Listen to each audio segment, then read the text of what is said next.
Olá, bom dia. Meu nome é Bianca Roldan, sou graduanda do curso de Medicina Veterinária, sob orientação da professora Giovanir Inês Miller Fernandes, e estarei apresentando um trabalho intitulado Efeito de rações elaboradas com calcário de 2 granulometrias e com 2 níveis de fitase, dose convencional e superdose, sobre a morfometria intestinal de frango de corte, submetidos a um desafio entérico. A taxa de solubilização da fonte de cálcio está relacionada com o tamanho das partículas do calcário. Então, quanto maior o diâmetro geométrico médio, o DGM, maior a retenção na moela, por conta da solubilização que é mais lenta. Então, quando tiver uma rápida solubilização do cálcio, com partículas finas, pode resultar numa passagem mais rápida no intestino, só que tem uma menor digestibilidade. Então, a solubilidade do cálcio no trato gastrointestinal pode ser ainda afetada também pelos fatores antinutricionais, como o fitato. A enzima fitase, ela hidrolisa o fitato, mas altos níveis de cálcio na dieta, diferenças no DGM e diferenças na taxa de solubilidade podem reduzir a eficiência dessa enzima. O desempenho das aves depende da digestibilidade dos nutrientes que estão contidos na ração e do quanto esses nutrientes podem ser absorvidos e utilizados posteriormente. Então, melhorar o uso dos nutrientes nas dietas pelas aves é uma busca constante. Algumas das alternativas poderia ser a granulometria dos suprimentos e as enzimas exógenas. Então, o objetivo do trabalho foi avaliar o efeito das rações elaboradas com calcário de 2 granulometrias e suplementadas com dose convencional e superdose de fitase sobre a morfometria intestinal de frango de corte submetidos a um desafio entérico.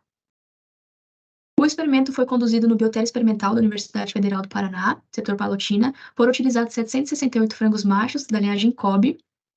As aves foram distribuídas aleatoriamente em um delineamento inteiramente casualizado, em desenho fatorial com 4 tratamentos, 12 repetições e 16 aves por gaiola. Os tratamentos consistiram em calcário fino mais a fitase de 500 FTU, calcário fino mais a fitase de 1.500 FTU, calcário grosso mais a fitase de 500 FTU, calcário grosso mais a fitase de 1.500 FTU, e aos 12 dias de idade as aves receberam inoculação de enofloxacina 1%, e aos 14 dias inóculo de Escherichia coli e ATCC. Aos 21 e 28 dias de idade, foram sacrificadas 12 aves desafiadas e 12 aves não desafiadas por tratamento. Foram coletados fragmentos de aproximadamente 5 centímetros de comprimento do duodeno jejunilho e foram mensurados o comprimento e largura de 20 vilos e a profundidade e largura de 20 criptas de cada lâmina. Então, quando maior o número de células, maior o tamanho do vilo e, consequentemente, maior a área de absorção. Então, só terá uma absorção efetiva quando tiver uma integridade funcional das células dos vilos.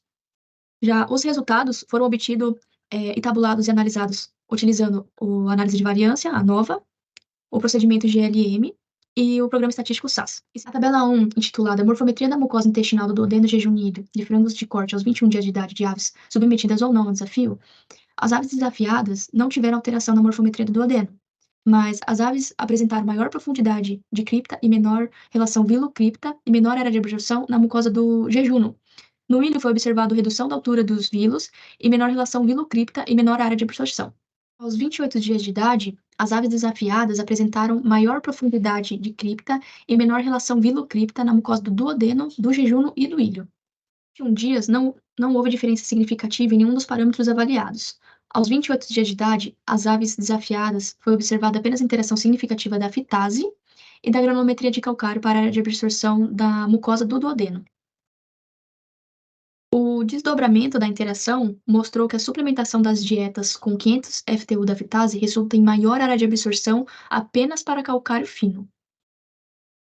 Aos 28 dias não houve interação entre os fatores, e aos 21 dias houve interação entre os fatores na mucosa do jejum.